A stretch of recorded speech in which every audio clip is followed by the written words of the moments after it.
insulin which was not verified. Patients used to have a lot of anaphylactic reactions with it.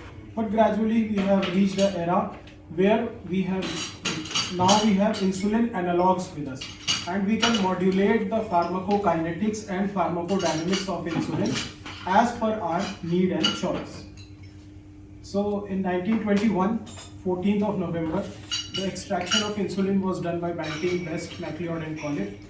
First patient to receive insulin was Leonard Thompson on 23rd of January. ये light of कर दोगे इधर वाली, बस वो दोनों The of. initial shortcoming of insulin was that it was very short acting because it was directly derived from the pancreas of the animal. This is the picture of the first vial of insulin that was produced. बहुत खोजने पे picture निकला है. 1936 में we had protamine zinc insulin, जिसमें protamine and zinc was added to the regular animal insulin in order to prolong the duration of action. 1946 में we had neutral protamine hagedon, then came lente, and till 1970s we only had bovine and porcine insulin with increased incidence of anaphylaxis and reactions. So initially the less purified insulins, also known as dirty insulins, but later in 1970s के era में we had chromatography process जिससे कि we purified that animal insulin, and also we were able to manufacture insulin on a neutral pH. So what are the limitations of our current basal insulin therapy? Basal insulin में वैसे तो NPH is an intermediate acting insulin, but we consider it as a basal insulin. Apart from that, we have Detemir, we have Glargine U100. Now the second generation we have Glargine U200, 300 and Degludec.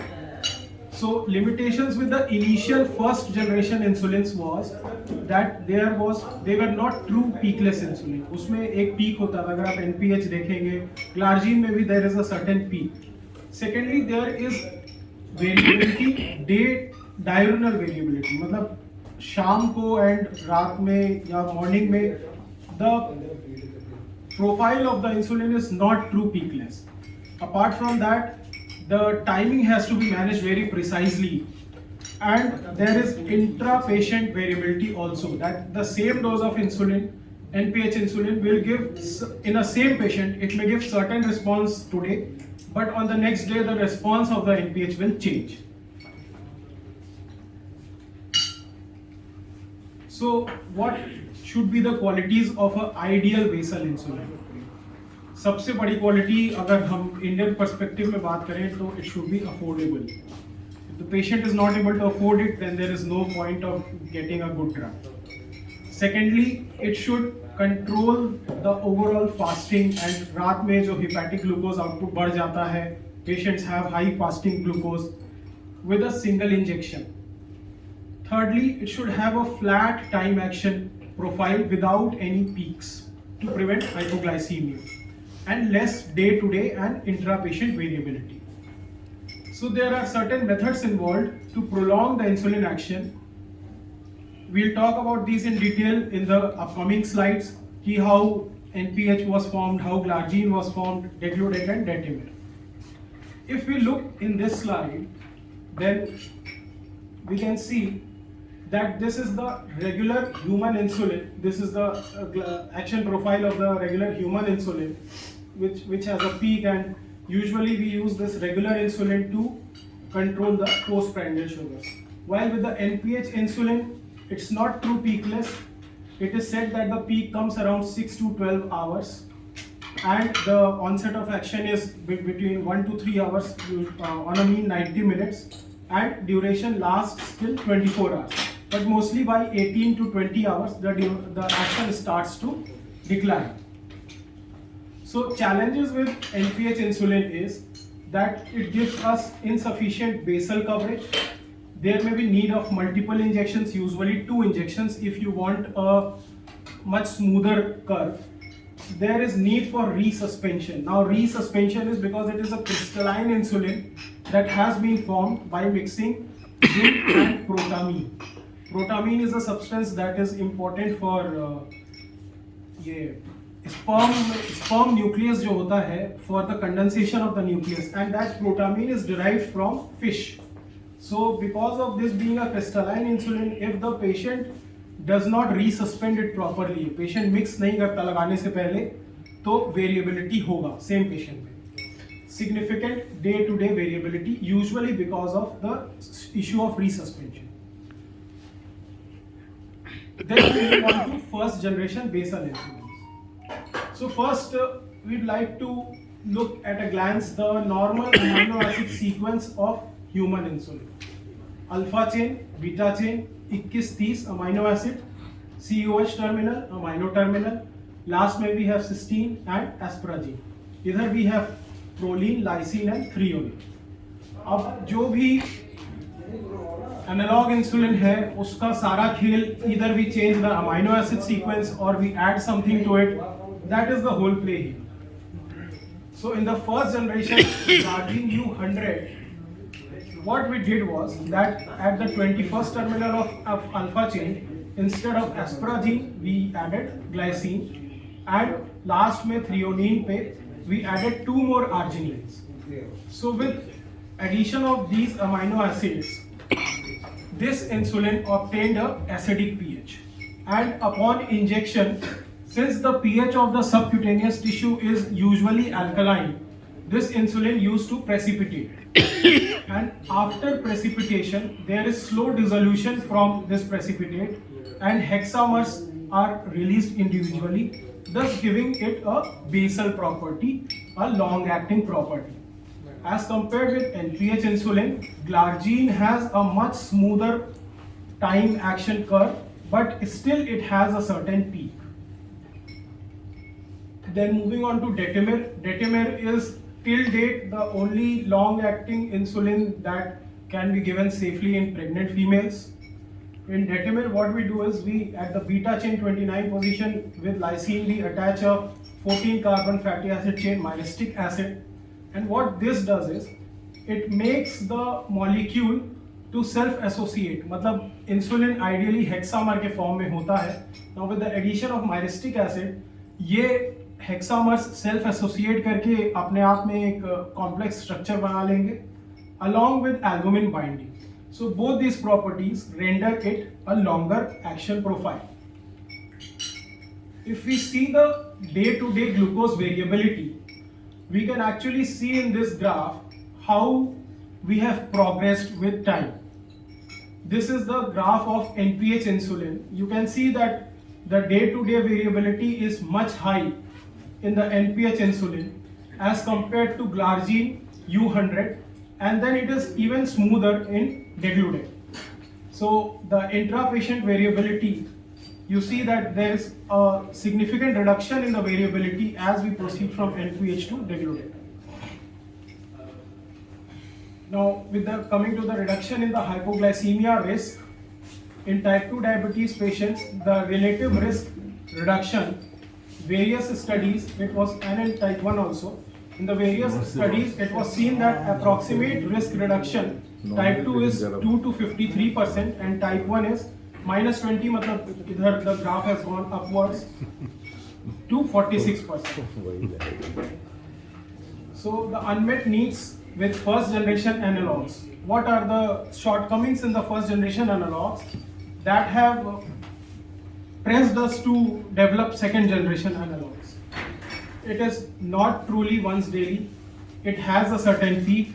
It has higher day-to-day and inter and intra-patient variability. It has a fixed timing dose. आप patient को ही बोलते हो तुम सुबह लगाओ शाम को लगाओ, आइडियली पोस्ट डिनर, बट एक टाइम पे रोज लगाओ. Not truly peakless and higher nocturnal hypoglycemia incidence. So then we got up with second generation basal insulins. Second generation basal insulins में the one is Degludec, and Degludec में what they did, what the beauty of this is that there is this insulin hexamer. So Degludec is formed in the form of dihexamer. दो hexamer आपस में जुड़ जाते हैं in the presence of phenol and a lot of high zinc concentrations. And what we have done here is we have added a hexadecandoic acid with a diacyl side chain to this. So what happens after injection? The phenol gradually goes away. Once the insulin comes in the subcutaneous tissue, the phenol is depleted, and these dihexamers are going to form multi-hexamers chains.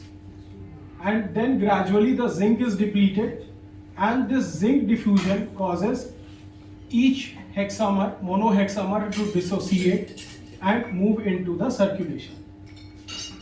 So आया डाईहेक्सामर के form, फिर multi हेक्सामर बन गए, फिर एक हेक्सामर multi में से निकलता जाएगा and it will be taken up. So it has a very long duration of action. The second is glargine U300. Glargine U100 is, the molecule is same as U100 and 300. The only difference is that U100 में 1 ml में 100 units है और इसमें 1 ml में 300 unit है. But with increasing the concentration of the insulin, what was observed is that कई चीजें, कुछ पेशेंट्स ऐसे होते हैं जिनमें काफी हाई इंसुलिन रिक्वायरमेंट होती है, 50 units, 60 units, 40 units basal insulin देना पड़ रहा है और पेशेंट रोज लगा रहा है, और इवेंचुअली वो 2-3 महीने के बाद आके आपसे कहेगा कि मेरे पेट में गांठें बन रही हैं, मुझे ये हो रहा है, वो हो रहा है. तो U300 के साथ volume of injection is very low. Apart from that जो डिपो बनता है, that is a very compact depot with a smaller surface area, and this is somehow renders this insulin the property to release the insulin more slowly as compared to U100. So here we can see that this is the time action curve of glargine U100, and this is for U300, and we can see that it is much flatter as compared with U100. So now coming to the pharmacokinetics and pharmacodynamics of degludec versus glargine U300. Mainly अब जो बात करेंगे हम लोग degludec with glargine U100 and 300 की बात करेंगे. So this is the day-to-day variability of degludec, and this is the day-to-day variability of glargine U100 and for U300. So it has been seen that there is 4 times less variability with insulin degludec as compared with glargine U100 or U300. There were 2 very good studies done on degludec. First one was the BRIGHT study, then came the CONCLUDE study, and then there was a cardiovascular safety outcome study also, DEVOTE study. So in the BRIGHT study it was seen that when compared with the fasting plasma glucose, degludec led to a much lower reduction in fasting plasma glucose in both BRIGHT and CONCLUDE. With comparing with the potency, the area under the curve for degludec is 1913, while that under U300 is 1336, which has a significant p-value, thus telling us that glargine 300 has a 30% lesser potency versus degludec, and I feel that this is one of the major causes why in the BRIGHT study the dose of degludec that was used was lesser as compared to glargine U300. Now, then we come to dose. So talking about dose, BRIGHT study mein, as we can see that the mean insulin dose units per kg per day is significantly less in degludec as compared to U300. Also similar in the CONCLUDE study. So there are 2 things. One is that glargine U300 has a lesser bioavailability, and secondly the efficacy is also 30% less. This is a very important point, flexibility. Flexibility मतलब patient एक dose लेना भूल गया, अब patient क्या करेगा? तो degludec के साथ the flexibility is कि patient can take the next dose the next 8 to 40 hours. The only thing that we have to mind is कि 2 doses of degludec should never be given within 8 hours. There should always be a gap of 8 hours. तो अगर patient रात में लेता है और किसी दिन रात में लेना भूल गया, तो वो अगले दिन सुबह उठ के भी उसको ले सकता है और 8 घंटे का गैप हो जाएगा, फिर वो रात में अपना नेक्स्ट सेम डे का degludec ले सकता है. But with glargine 300, the flexibility is ±3 hours, and glargine 100 and NPH, there is no flexibility. He has to take it on a fixed time. This factor is important with our patients who travel, who go to a lot of meetings, business executives. कि भाई हम इस समय नहीं ले सकते हैं, तो वो थोड़ा बाद में भी ले सकते हैं. ऑनसेट ऑफ एक्शन की अगर बात करें तो ग्लार्जीन का onset of action 2 to 4 hours है, डेटेमेर का 1 to 2 आवर्स है, U300 is 2 to 6 hours. Degludec has the lowest time for onset of action, half to 1.5 hours. This is the time taken by both the insulins to reach the steady state concentration. So with Degludec, it has been seen that the time to reach the steady state concentration is 2 to 3 days. But as we can see, कि almost second day पे it is reaching the 90%. So it is 2 to 3 days with Degludec, glargine 100 2 to 4 days and 300 3 to 4 days. So थोड़ा सा early 1 day का benefit है steady state reach करने में. The main important point is this कि it has been seen compared in geriatric patients more than 65 and younger patients 18 to 35, patients with impaired renal function, patients with impaired hepatic function. The action curve remains the same. Dose कम हो जाएगी. Patient अगर renal impairment का patient है तो as the CKD progresses dose of insulin required will go down. Hepatic में the dose will reduce but the action profile remains the same. This is a potential benefit with Degludec. Now we come to the DEVOTE study. DEVOTE study was done I think in 2017. It was a cardiovascular safety outcome trial for Degludec. So it was seen that the primary composite cardiovascular outcome, the event rate was 4.29 with Degludec, and with glargine it was 4.71. The p-value was significant for non-inferiority, not for superiority. But with the secondary outcomes, the p-value for significant hypoglycemia, nocturnal severe hypoglycemia and frequency of severe hypoglycemia, these p-values were significant for superiority.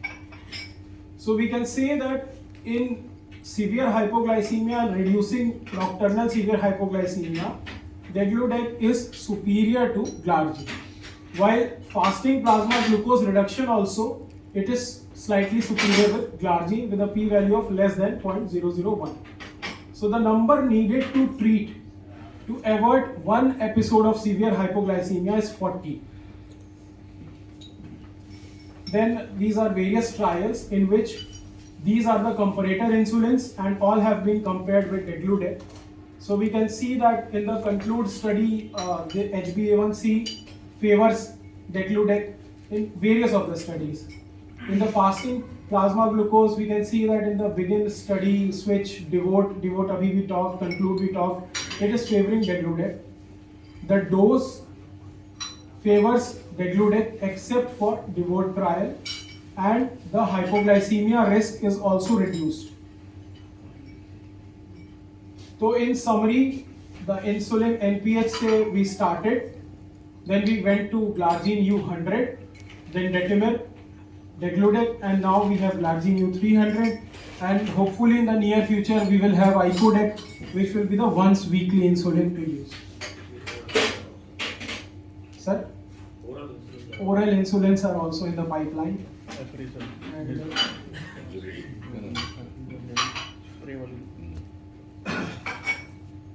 Then moving on to the second part, which is the myths and facts. Degludec का plasma concentration at the clinical doses is very low, which is typically 0.01 micron moles per liter, or I converted this so it comes to 0.0001 milligram per deciliter. Normal serum albumin concentration is around this much. So if we do the math, Degludec occupies only less than 0.01% of the total albumin. So if the patient has hypoalbuminemia, since it is occupying a very negligible amount of albumin, so usually the action profile, the pharmacokinetics will not be affected by hypoalbuminemia. the DeVote sub-analysis, we saw that hypoglycemia risk comparison, patients with low albumin levels less than 3.5, degludec, the number of patients with hypoalbuminemia 57, glargine 58, severe hypoglycemia 2.7, here it is 7. So the difference is evident. This is again the graphical representation of the same. Myth 4 is that insulin may cause hypoglycemia in renal impaired patients. As we have seen previously, it is a safe insulin to use in CKD as well as CLD patients because the dose requirement will definitely reduce, but the pharmacokinetic and dynamic profile of the insulin does not change. So it gives a benefit upper hand over U100. In post-transplant patients, this was the baseline for fasting PP and HbA1c, and on a 3-month follow-up, as we can see now, the patients have achieved the target A1c, the target PP and fasting with significant P values, but no severe hypoglycemia cases were seen. So this brings us to the end of this slideshow.